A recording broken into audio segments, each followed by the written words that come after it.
Hey guys, Divyam here. ये economics के chapter sectors of Indian economy का लास्ट लेक्चर है। दोस्तों, हमने सेकंड लेक्चर में बात करी थी टर्शरी सेक्टर की इंपॉर्टेंस के बारे में और एम्प्लॉयमेंट के बारे में। इस लेक्चर में हम बात करेंगे ऑर्गेनाइज्ड और अनऑर्गेनाइज्ड सेक्टर के बीच में डिफरेंस के बारे में और पब्लिक और प्राइवेट सेक्टर के बीच में डिफरेंस के बारे में। तो आइए स्टार्ट करते हैं।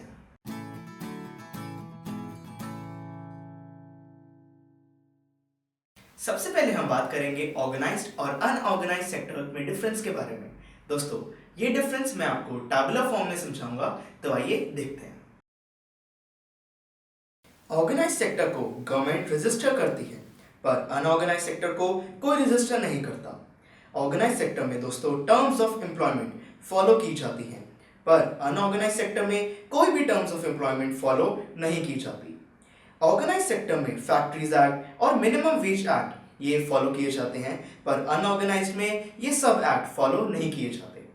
ऑर्गेनाइज सेक्टर में फिक्स्ड वर्किंग आवर्स होते हैं, जॉब सिक्योरिटी होती है, हेल्थ बेनिफिट्स होते हैं और तो और पेड लीव्स भी होती हैं, पर अनऑर्गेनाइज सेक्टर में दोस्तों ऐसा कुछ नहीं होता। ऑर्गेनाइज सेक्टर्स के एग्जाम्पल हैं schools, banks, hospitals etcetera.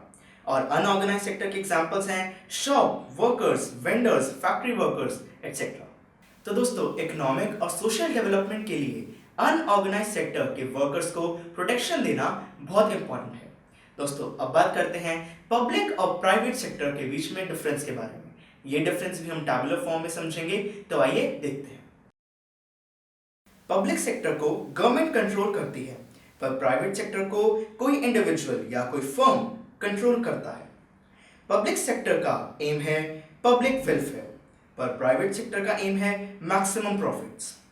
Public sector में एजुकेशन, हेल्थ, फूड सिक्योरिटी जैसी चीजें होती हैं, पर प्राइवेट सेक्टर में सिर्फ कंज्यूमर गुड्स प्रोड्यूस होते हैं।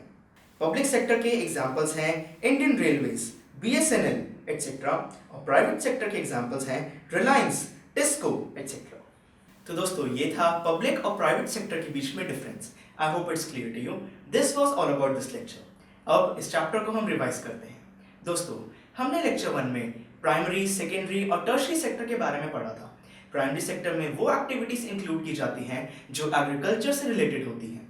सेकेंडरी सेक्टर में वो एक्टिविटीज इंक्लूड की जाती हैं जो मैन्युफैक्चरिंग से रिलेटेड होती हैं, और टर्शरी सेक्टर में सर्विस से रिलेटेड एक्टिविटीज को इंक्लूड किया जाता है। फिर हमने पढ़ा कि जीडीपी की कैलकुलेशन में हम सिर्फ फाइनल गुड्स को कैलकुलेट करते हैं। फिर हमने दोस्तों लेक्चर 2 में बात करी टर्शरी सेक्टर की इंपॉर्टेंस के बारे में।